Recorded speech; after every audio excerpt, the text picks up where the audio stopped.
All right, so today we're going to talk about organizational change management. But before we get into OCM, I want to really ground this in your background. You spent your career in ERP and supply chain at both IBM on the consultative side and in industry on the client side. So, how does that perspective shape how you look at ERP programs? Yeah, like you said, John, I've been lucky. I've had a really great career in a number of different business transformations through ERP and supply chain optimization. But, the common theme through all of them, when I had to report my results back to the board of directors or the senior executives, was not, did we implement the shiniest new tools or did we have the leading practices in the industry, but how is this driving the bottom line value for the company or helping them achieve their strategic objectives? And the other common theme throughout it all was the only way to achieve those objectives and that value was to ensure that people were adopting the change, transforming how they were doing the business, and using the tools and processes to their utmost.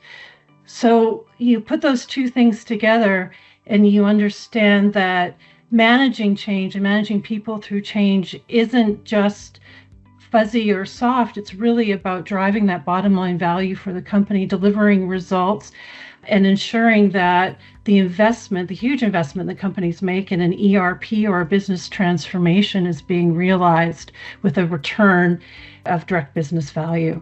And so, from that vantage point, when leaders are approving an ERP program, they're not just green lighting a technology program. And whether they're a global enterprise or a mid-sized company, maybe you can build on that last point. What is it that they're really betting on? Well, they're betting on a number of things. Again, a lot of times it has nothing to do with the technology itself. There might be an obsolescence risk in some cases, but really what they're looking for are to make their operations run more smoothly, more consistently, and obviously more efficiently, right? They're looking for those business process optimizations that are going to drive cost reductions, going to help them deliver or ship to their customers much quicker, deliver better customer service, be more strategic in their dealings with suppliers and customers, and ultimately run their business better with better analytics and data to make better decisions. I mean, the world's running so quickly now, things are changing and so dynamic. Companies need to be able to pivot and they need the data and the tools to be able to do that quickly. Yeah, and so I want to kind of pick up a thread that you alluded to a minute ago. And so, just for table setting purposes, we run, let's call it 80, 90 projects a year, Catherine, and we're doing it for high growth startups, a lot of mid-market companies and global enterprises as well. And I want to frame this in terms of the stuff we see in our client base. And oftentimes the smaller mid-market companies look at the change side of these programs as something that's a little bit perhaps more optional. And if they're going to save a few bucks in one area, it's going to be there. So there's this perception, this belief in the marketplace that smaller mid-sized companies don't really need that same change discipline and we'll kind of roll up our sleeves and just muscle through it. From what you've seen, maybe on the ERP and the supply chain side of things, where does value actually break down in those environments?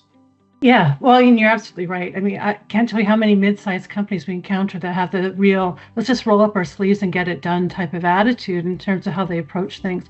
Where that tends to fall apart with an ERP implementation or a business transformation is that the scope of these are just larger than what they can roll up their sleeves to do without a coordinated effort. We also have significant other challenges on these projects in terms of these companies often run extraordinarily lean. So there's not a lot of organizational bandwidth in terms of being able to absorb extra work or extra challenges. And so it may seem intuitive at the beginning to cut out things that seem like change management or training that seem to be an accessory to the core project. But where that tends to fail is when you start to go live. If people aren't readily prepared to make the change, you're drawing out the change, you're making the size of the change much larger, much more difficult for those individuals to absorb. And the risk of failure is that much higher because you don't have the cushion in the company to deal with the loss of productivity that comes with that. Whereas in a larger enterprise, there might be a little more bandwidth or redundancy in the organization to mitigate those risks. So the key really is for these smaller organizations, mid-sized organizations, is to ensure that we're addressing those change factors early in the project so that There are good, solid solutions to mitigate those risks, to make the ultimate go live as smooth and as efficient as possible. It's important that we approach this from a very pragmatic point of view for these organizations, though. So we don't want to layer in change management in a way that's going to be very dogmatic or heavy on methodology per se, because we don't have time to do a lot of some of the checklists and workshops and all those types of things, or we don't have the bandwidth to do it. But we want to ensure that we have solid, strong strategies that are appropriate for the organization so that they can implement this change as efficiently as possible. Yeah, it's really not something you can avoid, and ERP forces you into it. I mean, ERP operates at that kind of lowest level of detail. And so if you're not going to be explicit about those decisions, you're going to get forced into it, and someone's going to make those decisions. And at some point, those decisions that have been made, the configurations that have been set up, the roles, the authorizations in the system, the processes, the data structures may not actually align with some of the stuff you were talking about before. And that's some of the stuff that's actually explicitly tied or should be explicitly tied to value drivers and value levers in the organization. So if you ignore it, you may end up with something that perhaps is misaligned with what you're trying to accomplish. And so with all of this framing and everything we see out in the marketplace, there's still a lot of misconception around organizational change management. I think you've kind of alluded to it a couple of times, but it gets labeled as soft or ancillary. I think that's the word you used, or optional, especially in lean organizations. Why do you think that is? And where do you think the framing or the understanding of OCM is perhaps misaligned with the way we approach it? Sure. I see it happening in two ways in various organizations and industry. And one is people get too focused on a checklist or a methodology approach to OCM, right? There's a lot of great programs out there and tool sets, but they in and of themselves don't move the needle. There's no value in completing a checklist. The value in the checklist is the insights that you gain and being able to take those insights and apply them in a very pragmatic way to a solution for your implementation or your organization. And so I think where a lot of implementers or companies get stuck with OCM is they complete the tasks, but they're not looking at the insights to them. And so they're not getting the value out of the activities that they're completing. The other place I think OCM kind of goes wrong or gets misframed is that we do the opposite. Instead of getting into those sort of details and methodologies, it can be too high level, it can be too theoretical. We talk too much about how people go through change and all the psychology behind it. And again, those things are important for an experienced OCM practitioner to know and to base their recommendations, their solutions around.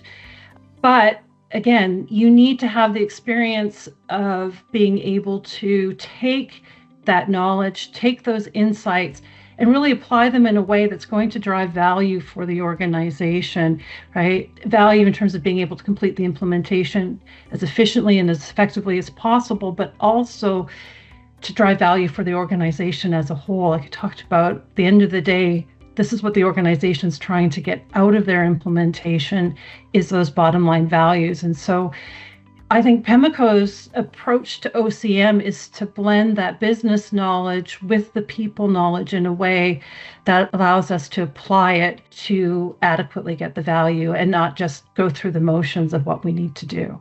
Yeah, and it really kind of lends itself to thinking about OCM as something that is embedded and pervasive in a program. And so we've picked up the phone and answered calls with prospects and clients, said, we're kind of at the latter stages of implementation. We're wrapping up some of our testing cycles, but we've fallen behind on training, and we haven't thought about how we're going to communicate these changes out to the various internal stakeholder groups, our customers whose invoice forms may change, whatever. What you're saying is that that's probably too late, because maybe some things are already locked and some decisions that have been made may actually conflict with what's going to drive value in the business.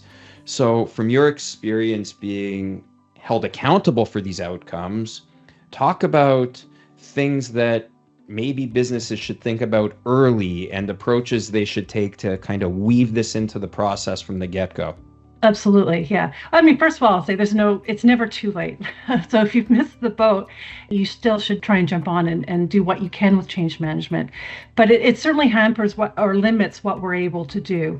The earlier your change folks are involved in the project, and the more proactive you could be.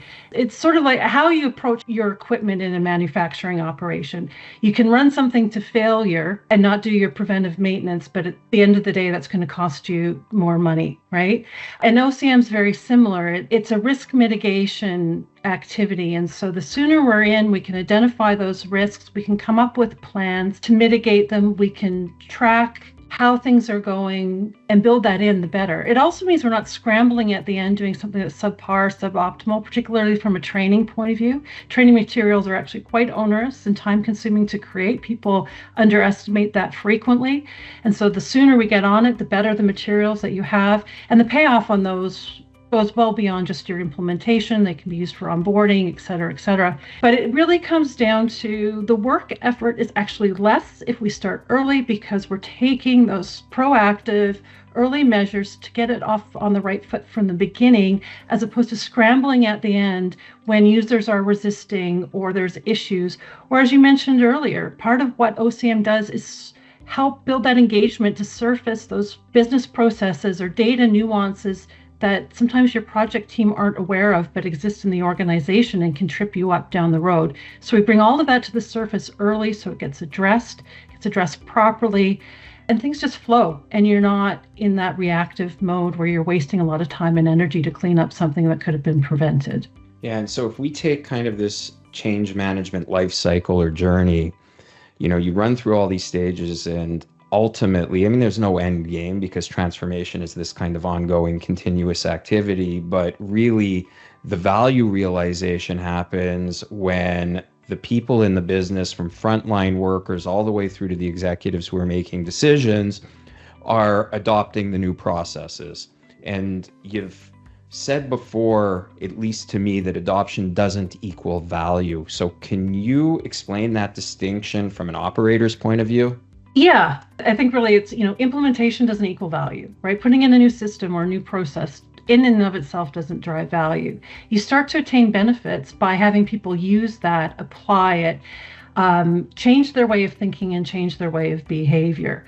If you're trying to build more controls into your organization, they're acting in a more structured way. They're observing the controls. They're not looking for workarounds. If you're looking for efficiencies or cost savings, that they're not derailing the automation that you've built into your new system by continuing to use their Excel spreadsheets off to the side and then doing data entry to the system later. The benefits come from them truly adopting it, not just by following the step-by-step, but really embedding the underlying characteristics of what you are trying to push forward. Again, whether that's discipline, cost savings, automation, what have you. And then further down the road, if you're really looking at long-term benefit realization and value generation, it's having the organization be able to think and grow in a different way. So not only are they following the new processes and gaining the benefits of those automations, but now they're looking at their processes through that lens to say, what else can I do? How can I make this even more efficient and do our jobs even better? And so that's part of the change management journey, is to help them make those mind shift changes that are going to get them to think in those new ways and continue to drive those benefits long into the future. And when I think of ERP, to me, a huge chunk of the value is derived from actually having a good, strong process that flows cross-functionally through the business. So I cut a purchase order, I receive it, it goes to accounts payable to pay that, right? And because we're connecting those dots across the business, it seems that if we have a breakdown, if we have a broken link in that chain somewhere, it weakens the entire chain. And so in some ways, the value's magnified, but perhaps because we're no longer operating on a siloed basis, the challenges with the breakage are also magnified through it. So I guess that gets to kind of our closing here. When Pemaco goes into clients and we say, look, organizational change management isn't optional. It shouldn't be optional. No matter the size of the company, it might be a small business or a mid-sized business. This is something that you believe strongly in. What drives your conviction? Oh, my conviction is 100% from experience and seeing this in real life and real practice. I've seen the best solutions. There's 100% perfect implementation of a tool fall flat on its face because people refuse to use it or use it as it was designed. I've seen entire multi-million-dollar ERP projects fail and are not deliver their value realization because little processes or things were never surfaced in the discussions and in the development stages of the project. And so they don't really work for the business the way they were intended. So the business continues to work around them. And certainly seen organizations where, you have a firefighting culture to the point where people light fires to play the hero. And so if you're not addressing those things, you put your implementation, you put the huge investment that you're making into a new system and new processes fully at risk. I think my conviction comes from seeing this in practice and seeing that the real path to getting the bottom line value out of your investment is to address the people side of the change in a very real, pragmatic way.